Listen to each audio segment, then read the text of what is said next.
É o meu colete. Depois tu fala que não é torcedor. Ah, eu não sou torcedor, não. Eu não sou torcedor. Tu é torcedor sim, pô.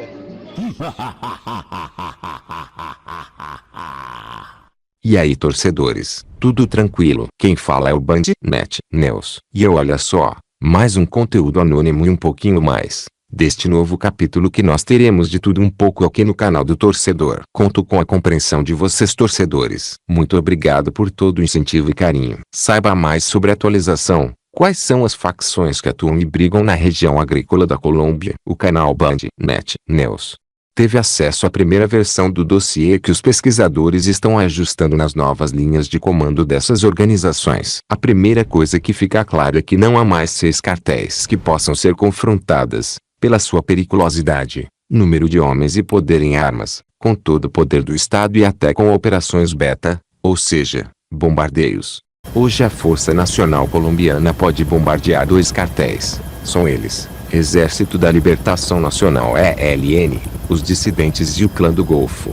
No início do governo de Iván Duque, Los Puntileiros, Los Caparros e Los Pelusos estavam nessa faixa, mas devido às ações da força pública saíram de cena, e hoje são facções pequenas, atomizadas, afirma o documento.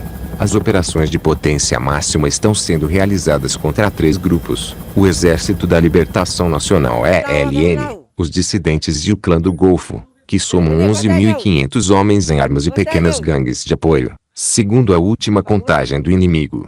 Isso equivale a uma redução de 1.500 homens em armas nos últimos 4 anos, ao que somaram 8.000 capturas de membros das 6 gangues, a extradição de mais de 300 narcotraficantes, incluindo Dairo Antônio Usuga Davi Otoniel, o traficante em 4 de maio, que era o chefe do Clã do Golfo, o maior a serviço do narcotráfico. O documento indica ainda que 200 integrantes dessas estruturas foram mortos em operações das Forças Armadas e da Polícia Nacional. De fato, reitera-se que as principais fontes de financiamento dessas organizações são a produção e o tráfico de cocaína. A queda de 4 chefes. Nos últimos 2 meses as autoridades mataram, em plena atividade operacional, 4 dos criminosos mais procurados do país. Matamba, cujo nome era João Larinson Castro Estupinhan, morreu em 26 de maio, quando enfrentou os comandos da selva da polícia antinarcóticos que tentavam recapturá-lo após sua fuga cinematográfica em 18 de março, da prisão de La Picota, em Bogotá. Matamba atuou como chefe da estrutura Cordillera del Sur, que está presente na zona rural de Tumaco, Nariño, especialmente em Lorente, uma das maiores áreas de cultivo de coca do mundo. Cerca de 27.000 hectares de cultivos de drogas, dos a 30.000 detectados em todo o departamento pelo Sistema Integrado de Cultivos Ilícitos, SINCI, das Nações Unidas em 2020. Mas quem são os líderes dos dissidentes em Tumaco? A Cordillera del Sur foi uma das redes a serviço do Clã do Golfo que, segundo informações, tem cerca de 130 homens armados e milicianos, e que após a morte de Matamba foi desmantelado e absorvido pelo chamado Bloco Dissidente Alfonso Cano, cujo líder é o pseudônimo Allende. Até 600 milhões de pesos são oferecidos por ele em recompensa, e ele é um aliado de Iván Mordisco. O vulgo Allende continua na mira das agências, mas agora com o rótulo de alvo prioritário ele é perfilado como um criminoso com mais de 15 anos ligado ao tráfico de cocaína e sua área de interferência está concentrada na Lagoa Chimbuza, na zona rural de Roberto Paiá. Ele tem cerca de 250 homens de armas sob seu comando e, entre outros, é acusado da morte de pelo menos 14 pessoas, entre 2021 e 2022, e de travar a guerra territorial contra o vulgo El Gringo, chefe dos dissidentes que se autodenominam Oliver Sinisterra. A estrutura foi dividida, e seu adjunto, vulgo Allende, montou sua própria estrutura, que ele chamou de Bloco Ocidental Alfonso Cano, com cerca de 153 homens e armas, e com total apoio de Iván Marques, chefe da 2ª Marquetalha. Em Nariño, como a 2ª maior área produtora de cocaína, entre 300 e 350 toneladas por ano, estão presentes 6 redes dissidentes, além do Clã do Golfo e uma pequena facção do Exército da Libertação Nacional ELN. O novo alvo do EON, Tuvia, precisamente, o outro golpe dos fardados foi o chefe da Frente de Guerra Dario Ramírez Castro e membro da Direção Nacional do Exército da Libertação Nacional ELN, Felipe Alcocer Albairino, vulgo Pirri, morto em uma operação militar em 1º de junho na aldeia de La Ronda, em Morales, Bolívar, onde a inteligência da Polícia Nacional localizou seu acampamento. Além disso, foi capturada, aliás, Violeta, acusada de ataque com explosivos no Andino Shopping Center em Bogotá em junho de 2017, que custou a vida de 3 mulheres. Pirri era o único líder de alto escalão desse guerrilheiro que vivia na Colômbia, já que as autoridades asseguram que a maioria dos líderes do grupo está em Cuba e na Venezuela. A sua morte levou à ruptura e perda de controle dos corredores estratégicos que ligam as frentes de guerra Nordeste, Sul de Cesar, e Ocidental, Nordeste Antioquia, afetando as rotas do narcotráfico com saída para a Venezuela e destino final Europa e África. Os órgãos de inteligência apontaram pseudônimos Tuvia, como o designado pelo Comando Central, COCE, do E1, para substituir Pirri. Tuvia está na guerrilha há quase 25 anos e faz parte do quadro da referida frente, que teve o Nordeste de Antioquia como zona de interferência. Ao assumir a frente de guerra, Dario Ramírez Castro tem sob seu comando cerca de 70 homens de armas que fazem parte de 3 subestruturas, frentes, com presença em Antioquia, Bolívar e parte de Cesar.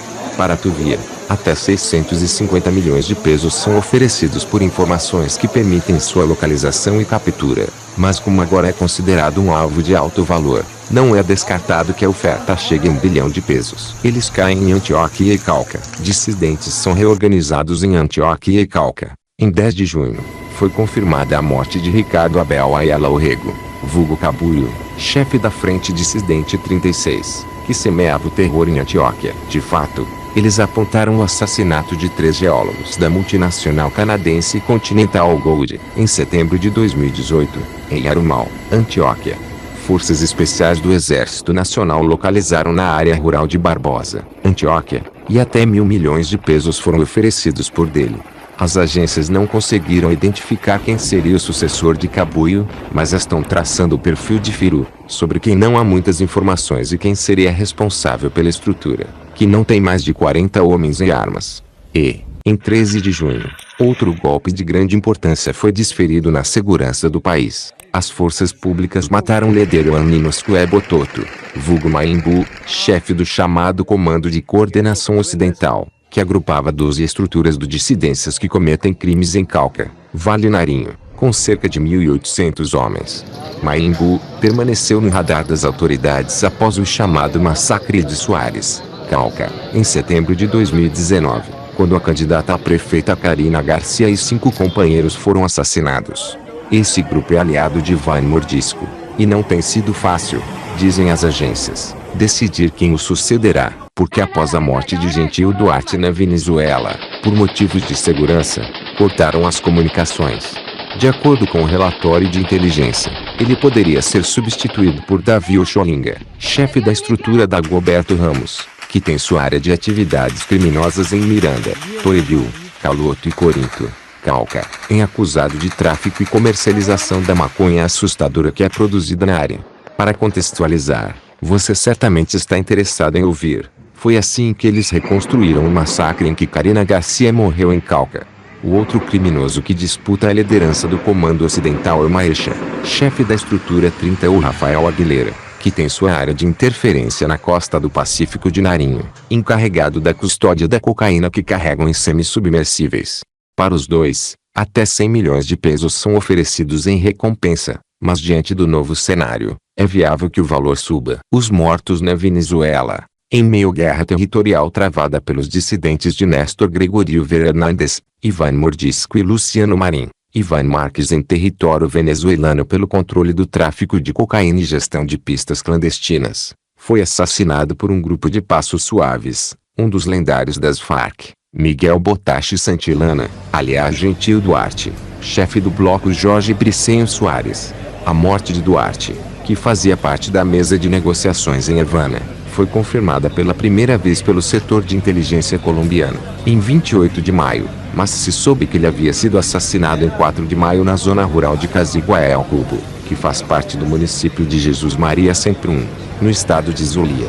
Duarte foi sócio de Ivan Mordisco e a hipótese é que sua morte tenha sido orquestrada por membros do Exército da Libertação Nacional ELN, que se aliaram à Segunda Marquetalia. De acordo com o documento das agências, Gentil Duarte foi substituído por Alexander Dias Mendoza vulgo Calarcá, que era o coordenador do bloco Jorge Bricem e chefe da 40ª Frente, cuja área de interferência está localizada na zona rural do município de Cartagena del Chaira, Caquetá. Calarca, para quem são oferecidos até 1.000 milhões de pesos como recompensa, teria cerca de 80 homens armados sob seu comando, em represália à morte de Duarte. Como este jornal publicou pela primeira vez em 29 de junho, o acampamento de Ivan Marques, localizado na zona rural de Carcara de Orinoco, estado de Bolívar, foi atacado. Fontes de inteligência confirmaram que Marques sobreviveu e que hoje está em uma unidade de terapia intensiva, UTI, em um hospital de Caracas, protegido pelo regime. Por enquanto, de acordo com o relatório das agências, o comando da 2ª Marquetalia pode ser assumido por José Manuel Sierra Sabogal, vulgo Zarco de Never, para quem até 3.000 milhões de pesos estão sendo oferecidos como recompensa. As autoridades apontam que em território venezuelano existem cerca de 1.500 criminosos e dissidentes do ELN que cometem crimes na fronteira com a cumplicidade da guarda venezuelana.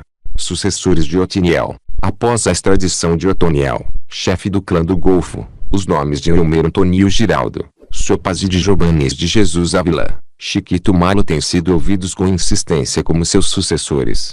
As agências informam que Chiquito Malo pretendia fazer Otoniel fugir, e que ele teve vários confrontos com Sopas para o controle da organização do narcotráfico, que tem cerca de 1.200 homens armados. Mas o nome de José Gonzalo Sanches, Gonzalito, que estaria apoiando Chiquito Malo para chegar ao poder, ganhou força. Vamos aguardar, para vermos como serão os próximos dias. Gostou do vídeo? Se possível, ative o sininho e compartilhe nas redes sociais para ajudar no canal.